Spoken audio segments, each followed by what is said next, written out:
Welcome to Lynn Cullen Live, talk radio without the static. Email your questions and comments to lynn at pghcitypaper.com. And now your host, Lynn Cullen. Good morning. It's Wednesday, August 14th. I am not Lynn Cullen, and this is not Lynn Cullen. No. I'm Lisa Cunningham. I'm the editor of City Paper. I am a liberal woman. I just speak a little quieter than Lynn. I can do a Lynn, though. Ryan! I can talk as loud as Lynn. Lynn's normal listeners know Ryan from his normal Wednesday spot. He's with me today. Lynn is on vacation. We decided to try something new and take over her show today. We're guest hosting. Yeah.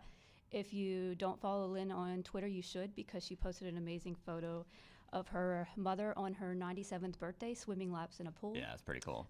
Lynn is a long role model of mine, and now Lynn's mother is a role model of mine as well. So we have a new issue out today, cover story in Little Italy days. But first, we're going to talk about what Ryan did yesterday. Yeah, so President Trump visited the cracker plant yesterday in Beaver County. Yeah, I'm sure most people are aware. Can you tell people what a cracker plant is? Yeah, a cracker plant is a natural gas refinery facility that takes natural gas and refines it into plastic pellets. And then they basically ship those plastic pellets to other manufacturers to make plastic things, whether or not it's big, large plastic things that we use in everyday furniture or whatever, or single-use plastics for whatever, bags, bottles, plastics, as people from the... So this wasn't an official campaign visit from Trump? No, technically no. It was technically a presidential visit, his office visiting the cracker plant, which is probably one of the largest infrastructure projects in Beaver County in a really, really long time. You weren't there to talk about Trump. You were there to talk about the protests. But because of his visit and because of the environmental impacts of the cracker plant, which not only create, again, like tons of plastic, but also create 2.2 million tons of carbon dioxide. I read fracking, in your story, increased fracking. I read in your story that 2 million tons equals 400,000 cars added. Yes, yeah, and I think it's actually might even be more than that. It might be 480. I think New York Times might have amended that with their article. It's a big environmental issue. So there was a group of about 100 protesters that came out to Beaver, which is the town right across the river from the cracker plant, to talk about. To talk about the environmental issues that this cracker plant is creating, whether or not that's increased greenhouse gas emissions, not only from fracking that feeds the fuel for the cracker plant, but the greenhouse gas emissions that the cracker plant will create itself, the pollution problems that are aligned with natural gas drilling, whether that's water pollution or air pollution. Natural gas spews a lot of methane into the environment. Methane's actually even more dangerous than carbon dioxide in terms of heating our planet. And again, the creation of plastic, basically, which is like, I think the goal of the cracker plant is to create a supply chain in Western Pennsylvania of plastic manufacturers that will, quote unquote, create good jobs for people. But the protesters were saying, we don't have to do this route. We don't have to create this cracker plant, or especially additional cracker plants, which they're trying to propose in the Ohio River Valley, that they could embrace the Green New Deal, which is a federal policy or federal proposal that is basically a job guarantee for people creating windmills, creating solar farms, creating upgrading our electric grid. Basically, infrastructure projects that are sustainable and green energy, aside from fossil fuel energy, which is what the cracker plant is. These protesters were not just protesting against Trump. I saw you posted a picture on Twitter of a sign with some Pittsburgh politicians' names on it. Yep. Want to talk about that? Yeah. The cracker plant is really it has nothing to do with Trump, and he actually tried to take credit for it, which a lot of good journalists in the area shot down because the cracker plant was okayed in 2012. You predicted that he would do this. I I think on Monday night. Before, I know, and I feel bad that I didn't there. I didn't pre-write an article because I was like, he's definitely going to take credit for it, and he has nothing to do with it. He did. Yeah, he's very predictable. The subsidies, the planning for this cracker plant really began under Governor Tom Corbett, the former governor of Pennsylvania, Republican governor, and they were continued by Governor Tom Wolf, the Democrat, and the current governor of Pennsylvania, and they've basically been okayed really by a lot of officials in the area. Allegheny County Executive Rich Fitzgerald has been a supporter of the cracker plant. So this really isn't a Trump issue. It's always been a supported plan for Republicans and Democrats in the area. So this protest sign says Tom Wolf loves the cracker, Rich Fitzgerald loves the cracker, Bill Peduto won't take a stand against the cracker. Yeah, Bill, the mayor of Pittsburgh, hasn't come out publicly whether he supports or disavows the cracker plant. I think last year I wrote about some students that held a banner over the Smithfield Street Bridge that were asking Peduto what his stance on the cracker plant is. This is like a really big issue. It's the cracker plant and the fracking that encourages it or that will feed it basically are antithetical to a lot of the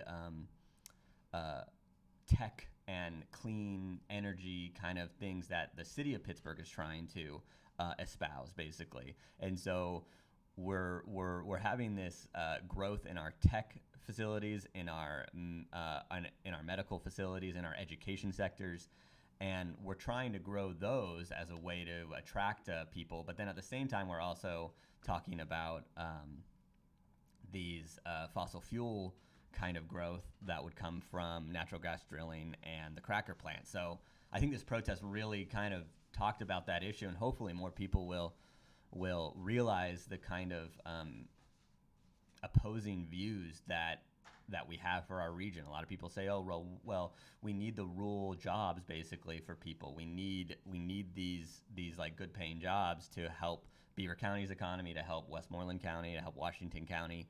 But that's why the environmentalists are proposing the Green New Deal, because they also want good jobs for people, but they want them to be in sustainable green energy and not fossil fuels. I'll make a note that we are not taking phone calls today because we are not Lynn Cullen and we don't have our super producer. We do have our super producer, Josh Oswald, over there. He's free to speak up at any time, like our own little Howard Stern sidekick. No. Anyways, Josh can speak, but I don't want to compare him to that. Since we're not taking calls, I'll ask some questions that I predict people will ask. This thing was all the way out in Beaver. Were anybody from Pittsburgh there? Yeah. I saw some environmental advocates from Beaver, but I think most of the people there were actually Beaver County residents. That's who I talked to. Most of the people I talked to were from Beaver County. And you always get complaints on your articles from right-wingers and stuff. Yeah. One of my favorites was, let me find it. The worst article I've ever read. What was the point of this baloney? Nice. So what is the point? Oh, man.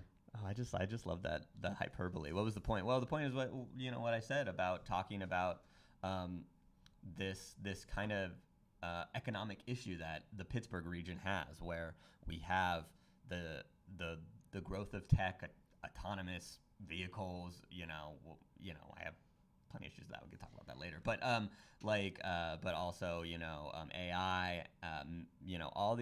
All these growth that we're trying to attract. That we're trying to say Pittsburgh is the capital of this kind of industry, which is a very clean industry, which is focused on kind of urban lifestyle, all this stuff. But at the same time, we're also trying to attract cracker plants and more fracking, which is not good for public health. I think I included an article about a consortium of like 1,500 studies about fracking's effect on public health, and they're not good. They contaminate water, they increase greenhouse gas pollution, they increase air pollution, and so we do have this huge issue that I don't think a lot of people realize to come to a head, where we're going to be either the fracking capital and the cracker plant capital, or we're going to be clean tech capital. And we can do both, but one is going to affect the other. Basically, people are not going to want to.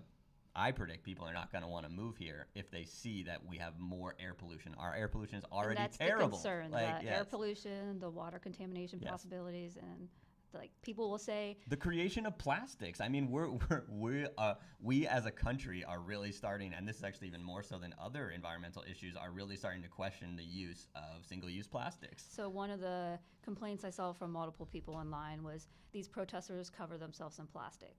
Yeah. So did they contradict themselves? No. Oh my gosh, that was so stupid. People but are I saw so dumb. I know like because people are dumb. Sorry, not listeners, but but what the is idea, the point of this baloney? Should have said jumbo. But the covering in plastics was intentional. That was the whole idea. It was to draw the fact that like plastic produces a lot of waste, and so they want to point out that we will be complicit. We will be driving more plastic waste likely because we'll be creating more plastic and waste that can't be recycled. Yeah. Well, yeah, I'm right. Like 91% of all plastic isn't even recycled, and we're kind of live under this ruse that we actually are recycling all our plastic. And I think like the President Trump even said something about how like, no, us creating plastic is good because it's the other people who are like misusing plastic. We're misusing plastic. We're the ones that are shipping it to China. We're the ones not recycling most of our plastic. So it's just this.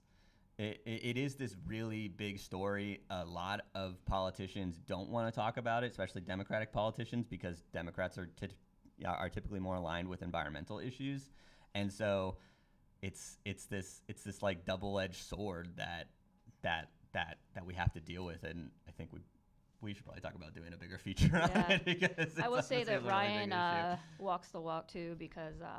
He carries his lunch in a cute little lunchbox. Oh, that's true. Go to his desk and he'll have a little bread container that he reuses and washes. Yes, thank you. Very but cute. Yeah, thank you. I don't think everyone needs to do that, but it is important to. Every little bit helps. I would say. I mean plastic baggies, sandwich baggies. What a terrible invention those were. I mean sometimes they're useful, but the idea that we're supposed to wrap up a sandwich in a new plastic bag every day is like absurd. Like you can just put it in it's a sandwich. Just put it in a bag. Like, should we discuss our hot dog sandwiches? No, that might be going down the rabbit hole a little bit. They're not. But. They are. You also wrote about Doyle this week, related to environmental and fracking as well. Yeah, and he has a town hall today. Our intern's gonna go cover it. Actually, I haven't told you that yet, which is good. Our intern is awesome. Yeah, Emily's great. And so, Mike Doyle's holding a climate change town hall, and basically all the issues that were brought up at this protest were also issues about the planning of this town hall. There were people concerned with whether or not they're going to talk about that they weren't going to talk about the public health effects of fracking. I think they might talk about fracking, but they weren't going to talk about the consequences of fracking.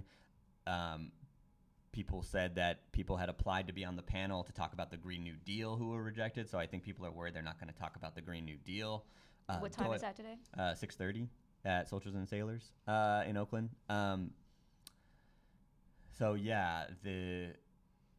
are a lot of these climate issues, and I as a reporter who covers the environment from time to time, hopes that we, as a region, really start to talk more about these issues, and they're evident, they're obvious. This isn't like a little obscure thing. Fracking is a huge industry in southwestern Pennsylvania. It's so big that we've like overfracked, and now the supply is too high, and the cost of driving the cost down, and investors are pulling out. And so it feels like we're feeding this. We're like, oh well, if we do the cracker, then investors will come back. And so it feels like we're subsidizing. Again, the cracker plant got $1.6 billion from the state to be built. So it feels like we're subsidizing natural gas and cracker plants. But why not? Again, this is what protesters brought up. Why not subsidize windmills or solar or redoing our electric grid or maybe, I know we're already kind of starting to do this, but maybe modernizing our locks and dams more. Maybe, I mean, there's so many issues. Sewage. I mean, there's just so much stuff. And So if you're just turning in, I am not Lynn Cullen. This is not Lynn Cullen. This is Ryan Deto, senior news writer at City Paper. I'm the editor. We're guest hosting today's Lynn show while she's on vacation, and we're talking about Ryan, who went to the Cracker Plant in Beaver yesterday. Is that the closest plant to Pittsburgh? yes. Well, yeah. There other cracker plants in America have been built in Louisiana. And I think people should read about the effects those have had on that region too. But the plan is the cracker plant, which is in it's like right next to Monaca in Beaver County. The plan is that's the first, and then they're hoping down the Ohio River into West Virginia and Ohio that they build maybe 2-3 more, and then there's like this cracker alley basically that exists, which again, That sounds delicious. it's not though, because again, just this one cracker plant, 2.2 million tons of carbon dioxide permitted. All of that, the wind typically in the Pittsburgh area blows from west to east. So everything, all the air pollution that's created from those future cracker plants, or even from power plants, I think one just closed down actually, coal-fired power plant that just closed down. That blows air pollution into our region. There's a region we have the 4th worst air pollution in the country. So what are these protesters hoping? Like, were any politicians listening to them yesterday? Was it just media covering them? Yeah. Are they trying to stop the plant? Or are they trying to stop it from expanding? Yeah. Well, even if they are trying to stop the plant, it's too late. The plant is being built. It's already got everything going through. It's gonna be done soon. So yeah, there's really nothing they can stop for the current plant. I think they're hoping to stop future plants that will continue along the Ohio River. And again, their goal, which is sometimes atypical for a lot of these protests. Sometimes people just want to stop something, but they have a positive goal. They want the Green New Deal, which has been proposed by Alexandria Ocasio-Cortez, a congresswoman from New York, Our future president. and actually, a man from Aliquippa said, "Oh, God bless AOC," and all this stuff. So it's not like she's not just a fan from people in New York. But so just talking about this proposal to basically, the New Deal was a federal jobs program back under Franklin Delano Roosevelt, former president, that got us out of the Great Depression, basically. And it was building dams, building a bunch of infrastructure projects. And so it's basically what the proposal is to do something similar again, but to focus those jobs on green energy jobs so that we lower our carbon emission and put people to work. That's the whole idea. So people listening that want to do something, what can they do? They can call their congressman or call their senator and tell them to support the Green New Deal. And again, Mike Doyle hasn't signed on for that resolution supporting the Green New Deal yet, and that was something that was brought up in my reporting about his climate change town hall today. So I think that'll be really interesting to see what Emily reports, whether or not there'll be people there demanding that from him, and maybe he'll change his mind. So we'll have something up tomorrow morning? Probably tomorrow morning, I would think, because it's at 6:30. Yeah. And for people like me who are now just really hungry for crackers, what's your favorite cracker? Oh, I love a good Ritz, Okay. so buttery. I'm a diehard original Triscuit. Oh, I ate some Triscuits last night, actually. I could eat an entire box in one sitting. Dry? I'd like to eat as much as I can before I take a drink of water because that's so satisfying. Well, you don't dip them in like cream cheese or? No, plain. Oh, wow. Josh? I like the salt. Flavored Triscuit? I'm a No. Triscuit man too, but I like Savorit's brand from Aldi Triscuits. Whoa. My partner likes all the flavors, the olive oils and everything. And Garlic is it's the no. closest you can get. Maybe salt and pepper too. Original all the way. I like the, I don't know, I think they discontinued these, but they were rye and caraway seed Triscuits. Mwah. I'm not a big fan of rye. No, I love rye. No. Yeah. Speaking of food, let's talk about this week's cover story, Little Italy Days. Yeah. Our designer, Abby Adams, added some dollar-shaped toppings to this pizza because Little Italy Days, Ryan has looked into, used to be a smaller neighborhood festival celebrating Italian heritage, and it's turned into a really big, I think, 4-day festival now. 4-day. Most Street of the festival. booths are out of towners. Yes. and it's run now by a for-profit company. Yes. So Little Italy Days started in 2002, and in 2012, it was taken over by a man named Sal Rachetti, who is a event planner, basically in Pittsburgh, and he took it over because he says that the original organizer of Little Italy Days said the festival wasn't making any money, so he took it over. It's become very successful since then. It's grown. It's got over 200 booths. It's huge. It's huge for anybody who spends time in Bloomfield over Little Italy Days. And you live in Bloomfield. And I actually live there, so I know firsthand how massive the festival is. They shut down the street. Yeah, they shut down Liberty from do they detour public transit? Ella to Gross Street. Yes, they detour public transit. I think 54 and 88, 86 go up Liberty. One of the things that might be obvious to others, but I found surprising, was that businesses have to pay to have a booth in front of their business on the sidewalk. No, well, Yes. So on the sidewalk, they have to pay just to get a regular permit from the city, which lasts all year. So they can pay $250 for all year. But to get a booth on the street, in front of their business, in front of their business or wherever, they have to pay extra. They have to pay Sal's company. I think it was between $500 to $900, I think. local businesses get a discount. They get a discount. But they still have to pay to be in front of the street in front of their business. That's the discounted rate, not including a tent, which I think is another $200-something.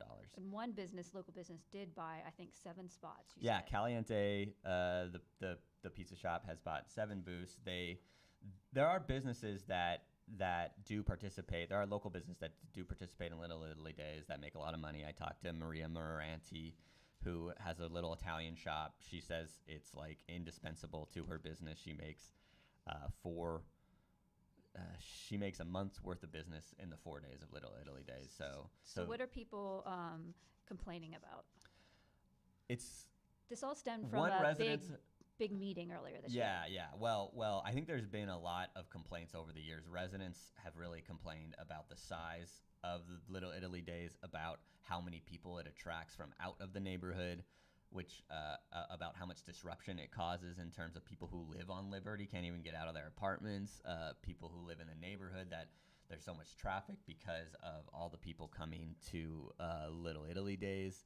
How late does it go at night? Oh man, it goes at least to 11, I think. Like bands, there's bands, like loud music. There's people drinking. There's usually a lot of trash. Actually sounds like a lot of fun. It is, like, yeah. Well, compared to in the same way that like a carnival, I love that. That was near my neighborhood, and it was so much fun. In the same way that a carnival or fair is a lot of fun, I think that's what Little Italy Days has become, and residents are concerned that it's kind of just going overboard, I guess, a little bit, that it's not really an Italian heritage festival anymore, that it's not really something they look forward to. A lot of people leave town during Little Italy Days. One thing Ryan has in his article is Little Italy Days attracts more than 100,000 attendees, but fewer than 9,000 people live in Bloomfield. Yeah. So it really That's a lot of outsiders. It just explodes the neighborhood. And again, the argument would be, Sal's argument, the organizer said, well, this is good for business. This is good for Little Italy Days. He has turned around and made a profit out of this. And he runs a for-profit. I think that's something that people don't. That's like one of the more interesting things is most people think that these big street festivals are run by a nonprofit or a community group, with their mission would be to then give any profits back into the community to help. And so Sal runs this as his for-profit business. He does say that he gives charity to money to local charities, whether it's churches or helping the Halloween parade and all these things. But there isn't a lot of transparency over what exactly he does. And so we don't know exactly how much money he makes. We don't know exactly how much he gives to charity. And so that's really where some of the neighborhood groups are starting to ask, like, hey, this festival is huge and disruptive, and we know it makes a lot of money for you and for some businesses. How can we make it better for our neighborhood? How can we participate in that? And so Sal says, oh, you just call me, basically, and they're like, well, not every resident is going to feel like comfortable calling you. Like, we need to have like a official process. So this has kind of been a story that's been like stewing for the last like few years. People have like, I've talked to people in the neighborhood that are like, what's going on with this? So I think this is kind of everything coming to a head, but also probably just the beginning of some of these conflicts. And probably a lot of suburban people come into the festival and really enjoy it for a few hours, Definitely. not realizing that it shuts down the entire neighborhood and disrupts people's lives who live there for 4 days. Yeah, and the same And way you that can have it's fun good. too, It's good that suburbanites Right. come in and no one is telling them not to come. Yeah, and have fun, and patronize everything, but in the way that I think residents and community groups would be okay with that, as long as they were involved in the process of figuring out exactly how the money from here will benefit future things and how it can be less disruptive possibly to the everyday lives. Maybe of celebrate people in more Bloomfield. things that people really like about it, like the bocce tournaments with the older Italian Yeah, people. maybe a little bit more focus on Italian heritage and not just like random rock bands that like come in like. But again, I think everybody kind of wants a mix. I think Are you everybody gonna go just, this year? No. Ah. No, I don't really go. I mean, I walked through last year. Josh, are you gonna go? Again, it's crazy. You can't even walk. I don't know. I'd have to check with the family to see if they want to go. But I do have a question about the name. I read the article yesterday, and his name is Sal, the guy who runs it. Yeah. Is it typical that a for-profit runs festivals like this? Did you research anything beyond Little Italy Days, like in other boroughs, or is this?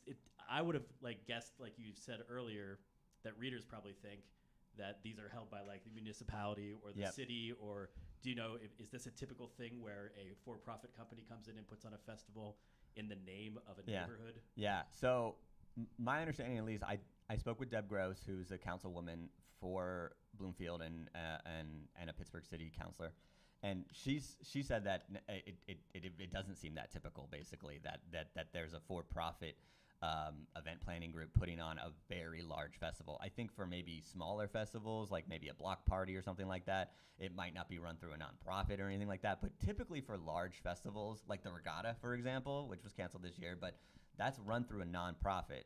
Now, that Yeah, it seems, nonprofit it seems like- hires an event planning group, but that's still run through a nonprofit where they have a board, where they have a little bit of public accountability, basically. So In the story, he yeah. seemed like he was very upfront. This is my business. This is what I do. But there's also this weird level of like, for lack of a better term, it's almost like it feels like a copyright infringement kind of thing. Like, I'm using the name of Bloomfield to benefit my business. Now, it's all run through the proper channels. Yeah. And as far as everybody knows. Yeah, he's legal. And as far as what I read, but it just has this. It has this sense of something. There's something off. Not that there's anything wrong with it, but just like the assumption of that this should be run by the city and benefit the city. Yes. I think is what made me what stood out the most when I was reading the story. Yeah, and I'm actually glad that you brought that up, because I think that is one of the more interesting parts of it, is this idea that this kind of, this is a huge festival, 100,000 people. It's massive. A lot of times you can't walk. It does feel like just any really successful street festival, like Picklesburgh or whatever.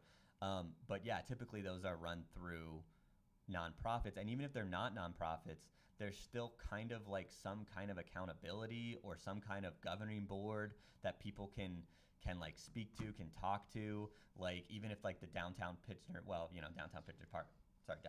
partnership is a nonprofit, and so there's just some like, which runs Picklesburgh, or at least like sponsors Picklesburgh or whatever, and so I think that's what people would just assume with Little Italy Days, because it's such a large scale festival. And I think that's like something that is really interesting, whether or not people. And Deb Gross wants that to happen. Yeah, she was definitely advocating that it should be run through a community group, that maybe a nonprofit should start that, or that could help run it. Sal Ricchetti does have a nonprofit, so What maybe. is that? I forgot what it's called. It's in my notes, like Liberty 42 or something like that. So he does. But that's not affiliated through. No. But so technically he could still be in charge of the festival, which I think people are okay with because he's been successful at it. But I think if he ran it through a nonprofit, maybe they could include some residents or some community group members But you said that would sit on the board and would have some kind of a little bit more say in how the festival's run. But you said the regatta was run by a nonprofit, and that shows that doesn't automatically mean it's going to be successful since this year's was shut down. Yes, but again, that was the private management group that they're casting the blame on for the problems of the nonprofit. And I'm not saying that that's it's a perfect scenario that it's never going to be run, but right now the public has no say in what happens with Little Italy Days. So if Sal screwed up the festival, there's not even anyone to blame except Sal. It's not even like spread it evenly or something like that. I just want to make a note, if you're curious what Josh looks like behind the scenes, who's producing today. I tweeted out a picture at my Twitter account, Trashy Lisa. That's Leesuh. I was Follow not me. consulted on this tweet. I am wearing my new City Paper polo, and I look like a valet. You do. Should I tip you after the show? Please. Do you take Free city papers. Yeah. Bitcoin only. Fresh We should have put some delicious Bitcoins. We content. should have put some Bitcoin No, signs on stop. our pizza. It's perfect. So you didn't write this story, but I want to mention this one too, that our music writer Jordan Snowden wrote a big story today in the paper. She talked to a group of local Black femme musicians who they all met with her last week about the local music scene and how they're not treated as fairly and given as many opportunities as Black male musicians in Pittsburgh. It's a really good read and I recommend it. What did she discover? A lot of them are not being supported. There's a lot of, especially Clara Kent, she's been the one most in the past year used as what she believes is a token on the show, as the one female in a hip hop or R&B showcase. Okay. And that they're just thrown on there so that they look a little diverse, but they're not given as much of a spotlight. Two of them were in a recent showcase and they actually left early because they didn't feel like they belonged. And this goes to like sound technicians treating them poorly, thinking they don't know what they're doing because they're women. It's a really good read, but it's also not necessarily a negative story. What's come out of it is that these women, when they met with Jordan, they had never met each other in person before. They just knew each other from social media, but they bonded over this and they're gathering together and coming together and uniting.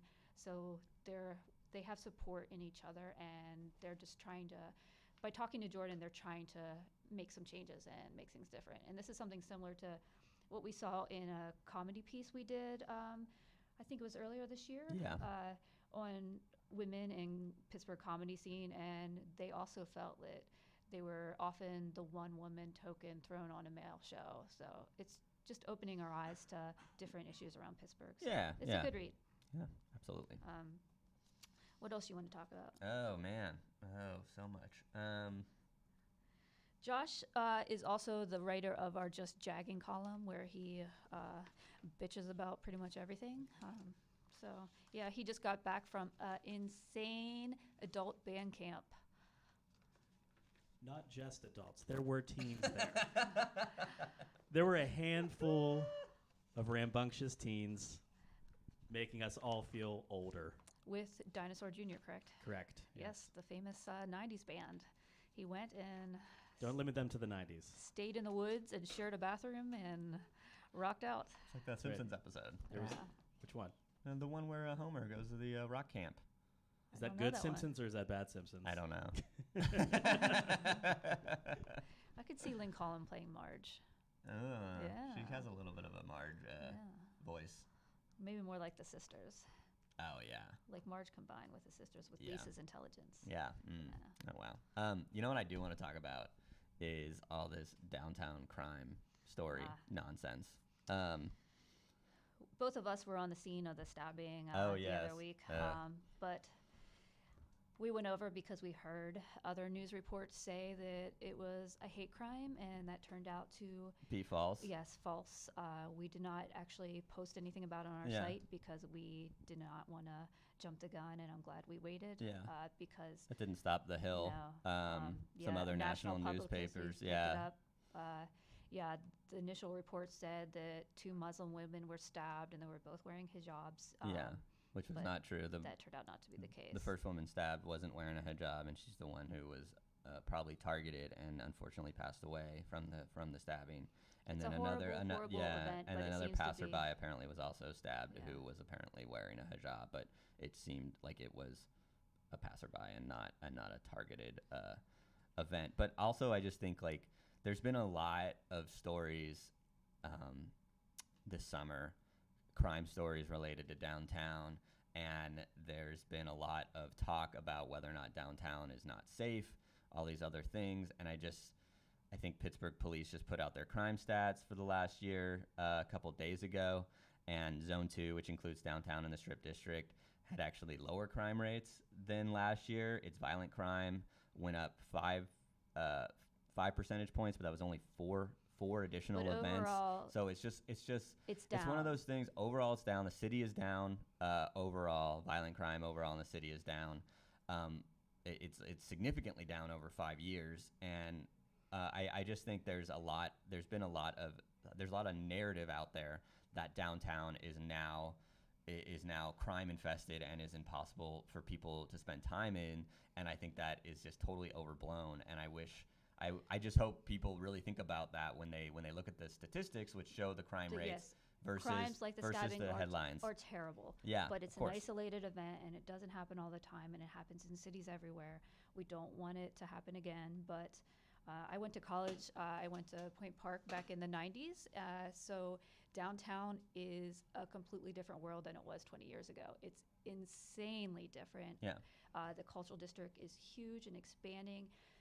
20 years ago, you would never see anyone walking downtown besides a few people after 5 at night. Now, I leave work 10 at night on a Tuesday, and there are people outside of the theaters and Yeah. drinking and eating, and Yeah. it's amazing to see.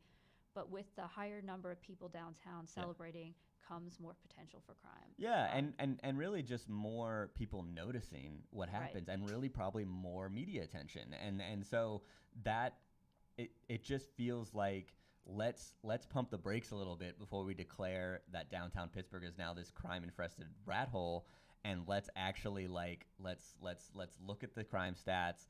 Let's look at let's take a little bit more of a long view, but unfortunately that's not what people like to share in terms of the media sharing stories about crime in downtown. And so But there are some things that could be done. And when our first issue, I think, of this year, we had some new ideas that we would like to see. And one of Ryan's was Yeah. to have a big community center. yeah, let's have a downtown. community center. Because one of the complaints, and they put more police force outside of Wood Street T station because teens gather there often after they're done with school. Yeah, And one of that's the a public things- that's a public transit transfer point basically. A lot of teens either come from Bashir, they take the T, and then they have a get off at long- Wood Street to then they take have a a long bus. layover until Yes. the next bus or comes. it's a short layover, but they're teens and they're allowed to hang out. But It's they- not but like there's it's, no- like, but there's- legal. But your idea was that it would be nice if there was a place for people to go and hang out. There's clearly a lot of need for not only teens, but also people downtown. They could be homeless, they could not be, that just want to spend time downtown. It's a much more vibrant neighborhood now. There's a lot more people. It just feels safer probably to be downtown because there's so many people. And they just like spending time there. But again, not everybody has either a nice job, office they can go into to spend time. There aren't really a lot of public spaces where if you don't have a lot of money, you can spend time. And so that's why a lot of times like the fast food joints are just packed to the gills with people, because that's a place where people can basically just like hang out.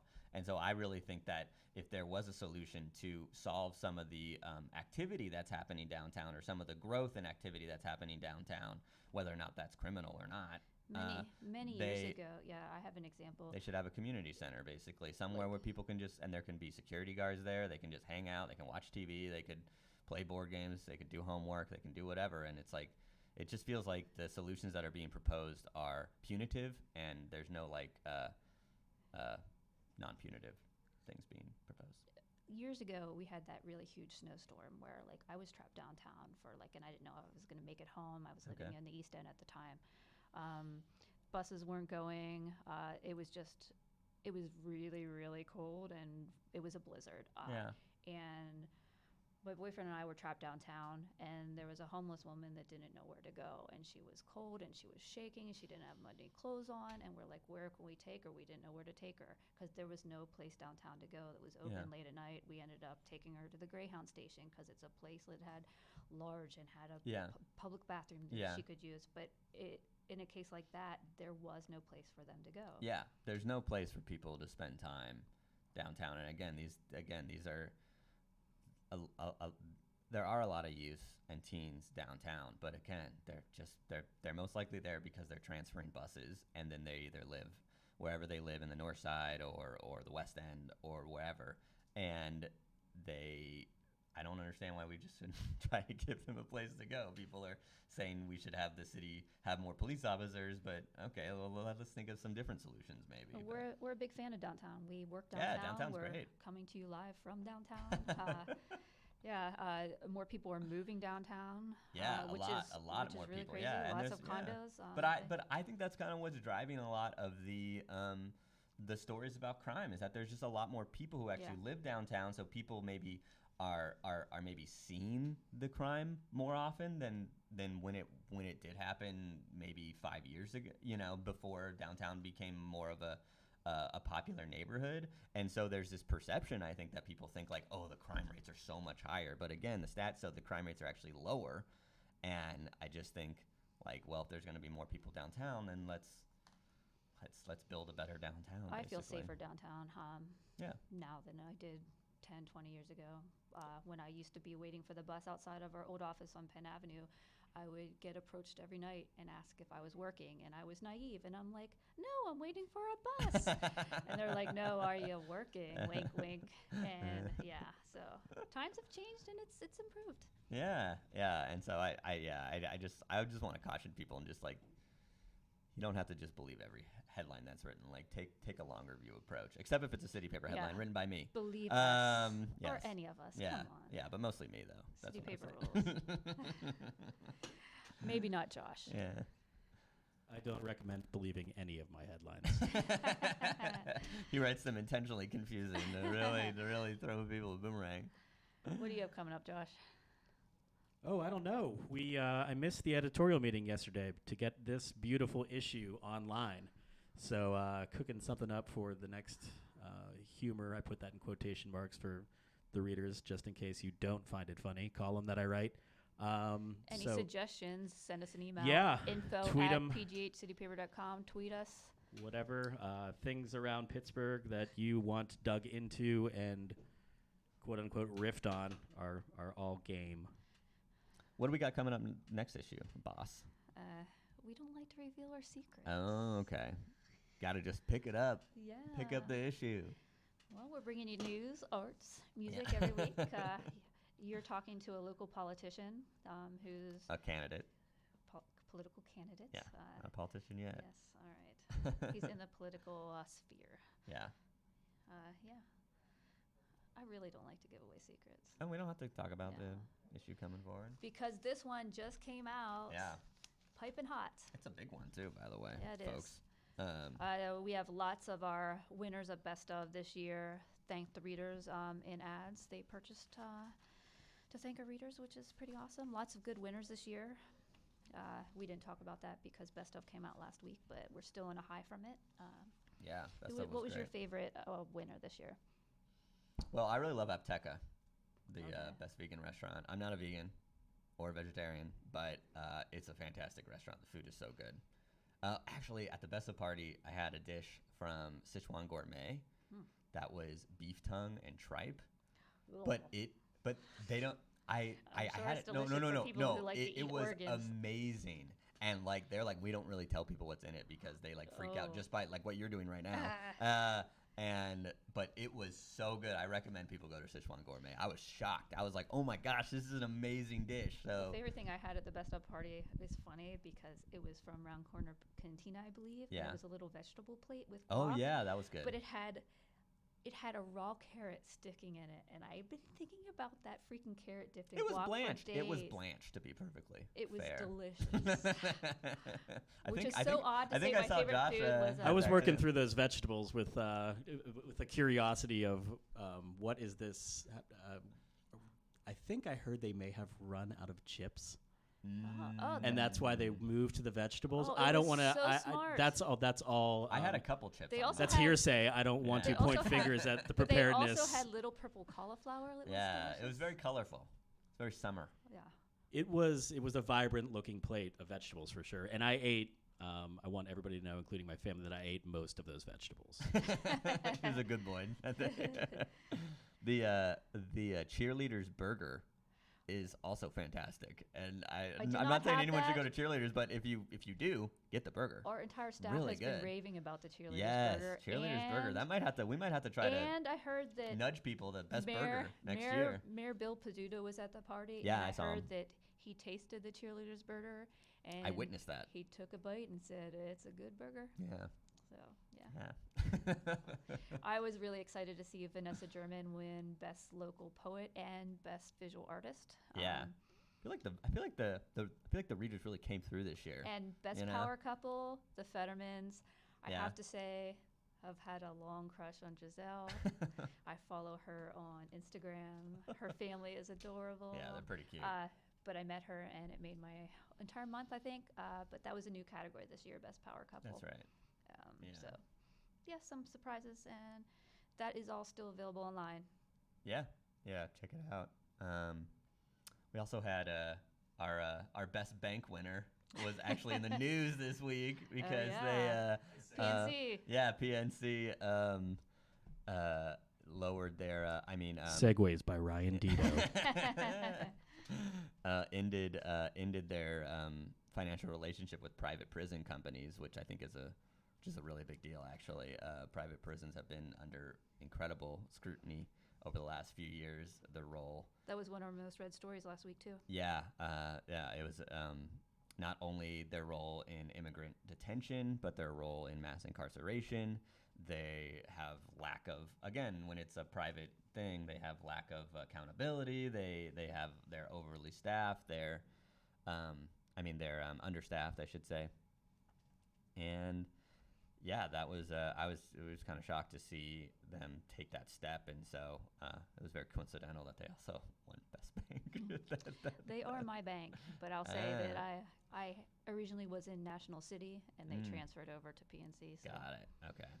I'm just lazy and never looked into other options. I'm but still a Wells I've been Fargo fine. person. They don't even have a Wells Ah. Fargo branch here in Pittsburgh, so because I'm Josh. Get with the times. Something tangential but bank related, went to a key bank, and their ATM has the card slot sideways. Oh. And it took me maybe 15 minutes to figure out what was going wrong. I don't understand in the history of like user interfaces of all the things to change why any machine you stick a credit card into, you go front to back, that somebody would decide that it would be a good idea. Let's do it sideways. Oh, wait. And for what purpose? Wait. You So go. it's like you the turn horizontal. It. Like you turn it. You do it like this. So like the longest. Oh. yeah. Instead of this, yeah, you go width, Oh, So the like- wide side you Yeah. stick in, Insert- which Oh, took forever to that- figure out. Ladies and That's gentlemen, ridiculous. weirder than I I- thought, because I thought maybe most ATMs are just like, lay horizontal, and then maybe. how it was does like Lynn a, ever get a yeah, word in no. when you're on your show? Yeah, it's so. it Ladies and was- gentlemen, I think we just witnessed the next This. Just Jagging column. Oh yeah. instead of this. Actually, that is the Josh. That I think is that weird. is the column. Yeah, I think we can do that. Yeah. What's with That's why the KeyBank doesn't win Best ATM Bank, just saying. machine? I'm a dollar bank now. I'm dollar bank man. What do we got? We got. Somebody just wrote, whose got it. desk is that on the background? Why are all their papers on the floor? Who is their supervisor? Nice. I don't know what they're I don't talking know what about. they're talking We about. don't have supervisors but here. I do not It's a want Wild anyone West. or this person to see my desk. Yeah. Yeah, mine's pretty messy too. I heard heard that Lynn Cullen and Sally Wiggin came to stop by my desk last week when Sally was on, and Alex Gordon, our managing editor, said that they just stared at my desk blankly for about 5 minutes. Wow. I heard that a messy desk It is is a a mess. sign of a creative genius, right? Oh. Yeah. I don't know. I never heard that before. So. I'm a genius. Yeah, so behind the scenes at City Paper, I'm the editor, but I was the art director for a long time. I obviously don't know everything. All of our writers are experts in different fields, and me and Alex kind of like oversee and decide what stories to go in, but oftentimes we don't know as much about the subject as somebody like Ryan. So when he's explaining things like the cracker plant to you guys, this is what happens when we talk out the story, when he pitches the story to me, and I'm like, explain it to me like I'm a dumb person, because I often am. Well, most people don't have the time or investment to like learn about every little thing. That's what our job is to basically help people learn about local issues, about local things that are happening in the area. So a lot of this conversation that you've heard today is stuff that we would normally talk about in the office too. And I'm like, what does this mean? What is a cracker plant? Yeah. So doesn't make crackers, by the way. Sorry. Still Sorry, hungry for everyone. those Triscuits. Yeah. Bakery Square, right? Just Why saying. don't they have Triscuits and vending machines? What? They should have. You just go Triscuits to and Rite Aid. vending machines. Just go to Rite Aid. It's right there. I'm busy, Ryan. If I give you my ATM card, will you go and get it for me? Well, I have to slide it in. You might put it in sideways. That happens to me every time I need to fill up my bus card. I never know which way to put my ATM card in. I'm dumb. Yeah, to pay. And that's just putting it in the normal way, whether I do this or right. They're little visuals. The photo is not optimal for which direction you're supposed to, which but side. It's not a doubler like it is at gas stations, but where you can put it in any side. It doesn't matter. What is great? Why they should do ATMs like they do the PAT cards? Like when you refill the bus card, you just tap it.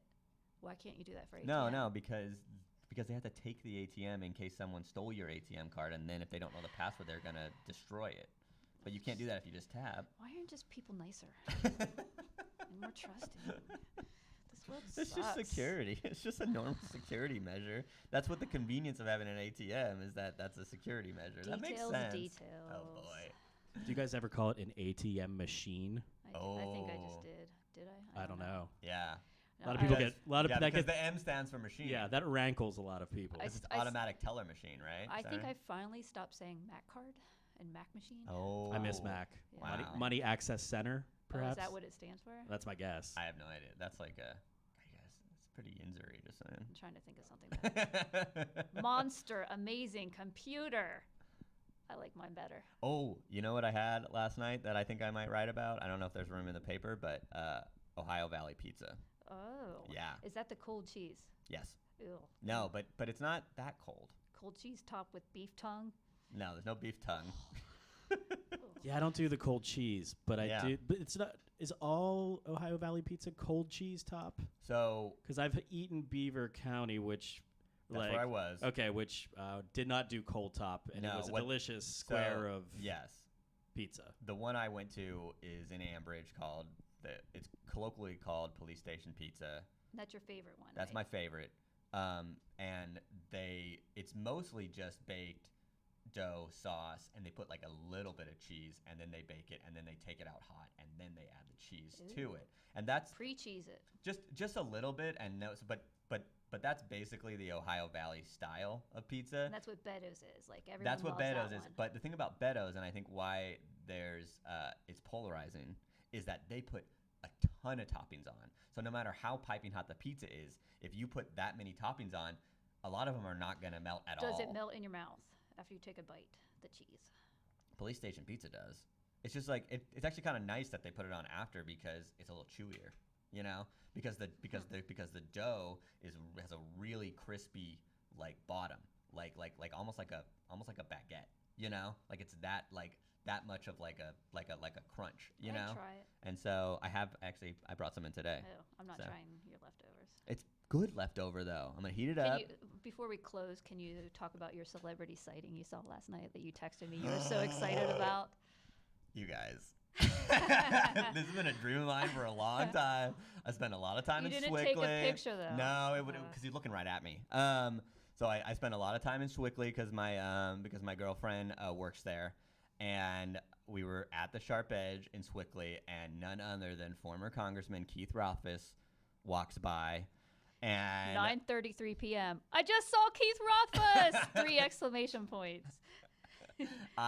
So Keith never ever returned a call to me in all the years that I had been writing stories about him, had been covering his races, like ever. I think I would get one time I got one email response for one story that was like kind of boring anyway, and like so I had always dreamed of basically just running into Keith and confronting him and being like, why don't you talk to me?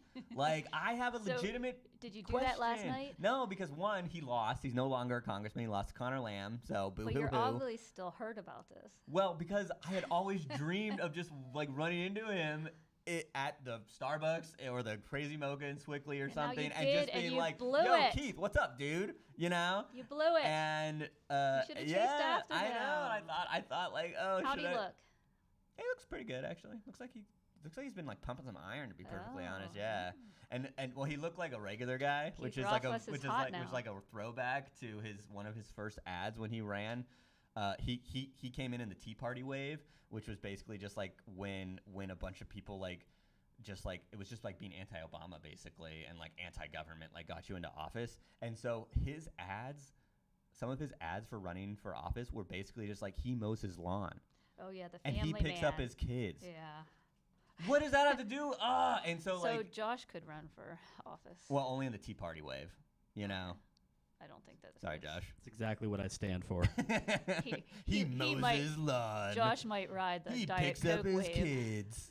He's a regular guy. That's the actual ad. Yeah, And they so were I pretty saw awful. regular guy. You saw regular I guy. saw Keith. him. He was being so regular. Oh man. On that note, I think Yeah. we should wrap up. Dreams This- do come true, This has people. been Lynn Cullen Live, and without Lynn Cullen. Lynn Cullen Live, Monday through Friday from 10 a.m. to 11 a.m. and archived at pghcitypaper.com. The opinions expressed on Lynn Cullen Live are those of the host and do not necessarily reflect the viewpoints of Pittsburgh City Paper or its advertisers.